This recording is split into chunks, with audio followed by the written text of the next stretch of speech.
Hello friends, welcome to my channel. आज हम बात करने वाले बलरामपुर चीनी के बारे में। बलरामपुर चीनी ये एक टाइम मेरे पोर्टफोलियो में था और ये स्टॉक को मैंने स्विंग ट्रेडिंग से अच्छा खासा प्रॉफिट ले लिया है। तो ये सारी चीज़ें मैं बताने वाला हूँ, कितना प्रॉफिट लिया, क्या है, ये सारी चीज़ें मैं आपके साथ शेयर करने वाला हूँ। और मेरी एंट्री कहाँ की थी और उसके बाद इसका प्राइस कितना हो गया, ये सारी चीज़ें मैं आपको दिखा रहा हूँ। तो वीडियो एंड तक देखो ताकि आपको कुछ ना कुछ सीखने मिलेगा, क्योंकि मोस्ट ऑफ लोग ऑप्शन ट्रेडिंग और इंट्राडे ट्रेडिंग के चक्कर में पैसा गंवा देते हैं। लेकिन लॉन्ग टर्म या फिर स्विंग ट्रेडिंग से कैसा प्रॉफिट किया जाता है, ये मैं आपको सिखाने वाला हूँ। तो देखो, चीज़ें सीखो। ऑलरेडी मैं प्रॉफिटेबल ट्रेडर हूँ, इस वजह से मैं मेरे कुछ एक्सपीरियंस आपके साथ शेयर करना चाह रहा हूँ, ठीक है। तो फिलहाल ये स्टॉक ये मेरे पोर्टफोलियो में था, तो कब था वो भी मैं बताने वाला हूँ। इसमें तो मैं पहले भी ट्रेड कर चुका हूँ बहुत बार, लेकिन जब मैंने इसको लॉन्ग के लिए लेना चाहा, क्योंकि लॉन्ग टर्म के हिसाब से मैंने 163 पे इसको मैंने बाई किया था, ठीक है। 163 का लिया था, लेकिन वो टाइम पे वो डेट कौन सा है, तो 2020 में लिया था मैंने। तो वह 2020 में लगभग मैंने इसको 6 फरवरी को लिया था मैंने। 6 फरवरी 163 में लिया था। तो 6 फरवरी को यहाँ पर आसपास 6 फरवरी को 163 यहाँ पर दिख रहा है, तो 163 पे मैंने बाई किया था। तो अगर मैं यहाँ पर डाल देता हूँ कि यहाँ पर मेरी बाइंग कितनी थी, 163। तो यहाँ पर 163 में बता देता हूँ मेरी बाइंग प्राइस है, ठीक है। तो 163 के टाइम पे लेने के बाद वो शेयर कितना गिर गया, तो 68 का लो हो गया। देखो 68 का लो हो गया, 163 से 68 का लो। तो यहाँ पर ये भी मैं डाल देता हूँ कि उसके बाद शेयर कितना हो गया, 68 का लो। तो यहाँ पर 68 डाल देता हूँ, इसको मैं रेड कर देता हूँ, मतलब आपको समझ में आए कि ये लॉस है। तो लगभग देखो 163 से 68 हो गया। तो उसके बाद शेयर ने फिर उसके बाद देखो बढ़ोतरी दिया है। तो ये होता है असली इन्वेस्टमेंट का टाइम, कि शेयर कोई गिरता है। तो ये टॉप के आसपास मैंने 163 जब चल रहा था तब मैंने ले लिया था। इतना भी टॉप पे नहीं लिया था। यहाँ पर इसका टॉप कितने का बता रहा है, तो 194। तो लेकिन मैंने लिया था जब गिरा था शेयर, ठीक है। तो 163 का जब प्राइस था तब मैंने इसमें बाई किया था, ठीक है। तो ये गिरा हुआ ये जो गिराया हुआ कैंडल दिख रहा है, तो यहाँ मैंने वो लिया था। तो यहाँ पर बाई करने के बाद वो शेयर कंटिन्यूसली गिरा, क्योंकि ये लॉकडाउन आ गया। तो लॉकडाउन पे पूरा रेड कैंडल बन गया। फिर उसके बाद ये बढ़ना चालू हुआ। तो उसके बाद लगभग देखो 163 से 68 होता है, मतलब कितना गिरता। तो ये मैं आपको दिखा देता हूँ। तो कैलकुलेट करने के बाद इसका भाव जो आया है, तो लगभग 58% लॉस बता रहा है। मतलब 163 से अगर कोई इन्वेस्ट करता है तो उसको 58% का लॉस यहाँ पर नज़र आएगा। अगर आप कैलकुलेटर पे देखोगे 163 से 58% माइनस करोगे, तो यहाँ पर 68 का भाव आपको नज़र आएगा। तो मतलब देखो, वो मेरा एंट्री के बाद शेयर 58% गिरा। तो मैं यहाँ पर ये बताना चाह रहा हूँ कि मैंने वो दिन देखे हैं कि शेयर पूरा, मतलब मेरा पोर्टफोलियो पूरा डाउन था, 50-60% भी डाउन था। मेरे कुछ शेयर 90% भी डाउन हुए थे, लेकिन उसमें से मैंने प्रॉफिट करके दिखाया।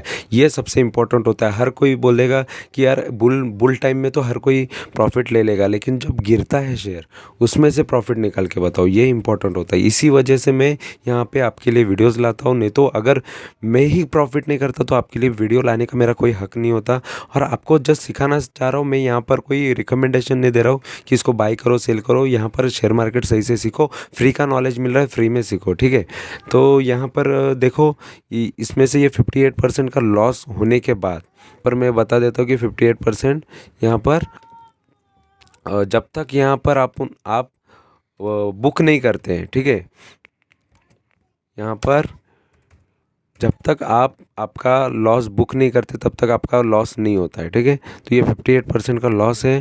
फिर उसके बाद देखो मैंने बाइंग करना चालू किया। तो बाई करने के बाद उसका प्राइस कितना हो गया वो भी मैं बता देता हूँ कि मैं बाइंग कब से कर रहा हूँ।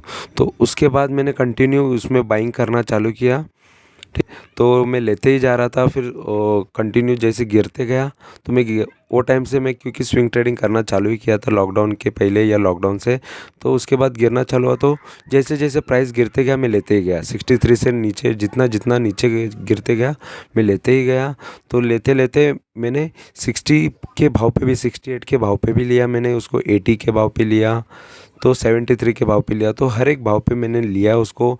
99, 95, तो सारा 90, तो हर एक भाव पे लिया, ठीक है, 80 के रेंज में लिया, 90 के सभी इसमें लेने के बाद मैंने उसको 130 में बेचा। तो 130 में भी मैंने 20-21% का प्रॉफिट लेके ही बेचा है।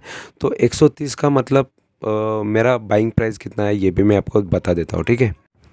तो दोस्तों ये जो लॉस जो है वो कंप्लीट कम ही दिन में हुआ है, मतलब फरवरी में मेरी एंट्री है और मार्च तक के लॉस हो गया, ठीक है।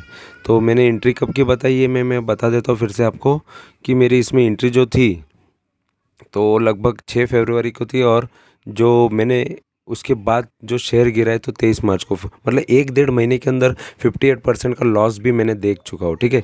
उसके बाद फिर यहाँ पर मैंने उसको एवरेज कर करके उसकी प्राइस मैंने लाई लगभग 108। तो मेरी एवरेज प्राइस हो गई 108 में, कंटिन्यू इसको बाय करते गया तो 108 का मेरा बाइंग प्राइस हो गया। तो यहाँ पर मैं लिख देता हूँ मेरा एवरेज बाइंग प्राइस हो गया 108 का, ठीक है।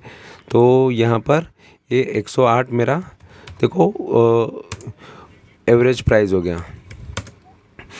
तो ये स्विंग ट्रेडिंग का कमाल है कि एवरेज प्राइस ये बन गया, ठीक है। तो ये मेरा एवरेज प्राइस है और इस पे मेरा बाइंग हो गया, और इसके वजह से मेरा क्या फ़ायदा हो गया, फिर उसमें मैंने लगभग 10 जून को मैंने उसको बेच दिया। तो 10 जून कहाँ पर है, तो यहाँ पर देख लो 10 जून में मैंने इसको 131 में बेच दिया। तो 131 में लगभग 108 का मैंने 131 में बेच के 21% तो प्रॉफिट ले लिया। देखो जो मैंने प्रॉफिट लिया वही बताऊंगा, मैं ये नहीं बोलूँगा कि यहाँ पे मैंने लाके बेच दिया।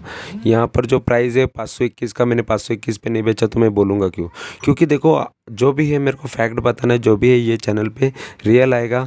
अगर मैं रखता भी तो भी मेरे को प्रॉफिट ही होता है। यहाँ पर ये दिखता है कि लॉन्ग टर्म वालों को देखो किस तरीके का प्रॉफिट होता है, मल्टीबैगर रिटर्न्स। तो यहाँ पर सही शेयर होना चाहिए।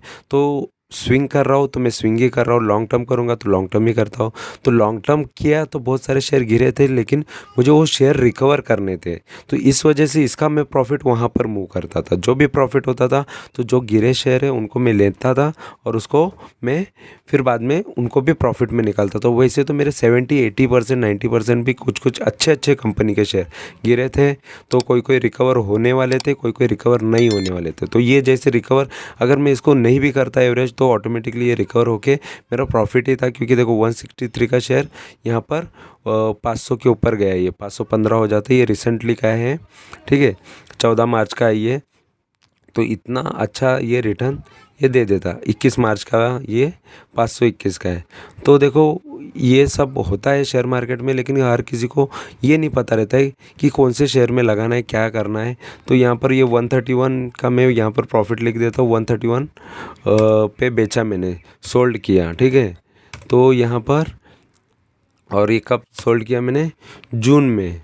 तो 10 जून को मैंने बेचा ये, 2020 में ही बेचा। तो मैंने देखो मार्च से चालू किया और मार्च से लेना चालू किया और 10 जून को मैंने बेच दिया।